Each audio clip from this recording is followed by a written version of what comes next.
പ്രശ്നം ഒതുക്കാൻ നോക്കണ്ട.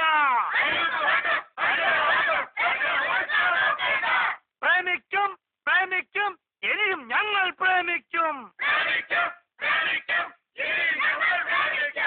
ഒന്നേ ഉള്ളൂ പ്രതിവിധി, ഇതിന് കല്യാണം അത് കല്യാണം. കയ്യൂക്ക് കൊണ്ടും അടിതറ കൊണ്ട് പ്രശ്നം ഒതുക്കാൻ നോക്കണ്ട. ദിലീപ് കുമാറിനെ തൊട്ട് കളിച്ചാൽ അക്കളി തീക്കളി കുട്ടം പിള്ളേ. ഇംഗ്ലണ്ട് ഇംഗ്ലണ്ട് ഇംഗ്ലണ്ട് സിന്ദാബാദ്. നിങ്ങളെല്ലാവരും ഇവിടെ നിൽക്കും, ഞാൻ പോയിട്ട് ഇപ്പൊ. അതെ നേരാവേ, ഞങ്ങൾ ചീട്ടുകൾ മുടക്കിട്ടാ വന്നിരിക്കുന്നത്. മുടക്കണ്ട, പോയി കളിച്ചോ. അത് പോയി കളിക്കാം, പക്ഷെ വന്നതിനെന്തെങ്കിലും ഫലം വേണം. ഇവിടെ ഇവിടെ വാ. ആദ്യം നിന്റെ ഈ ശബ്ദം ഒന്ന് കുറയ്ക്ക്. അതിനുശേഷം എന്താഴ്ച ഞാൻ ചെയ്തോളാം കേട്ടോ. വിടാൻ കൊള്ളത്തില്ലല്ലോ.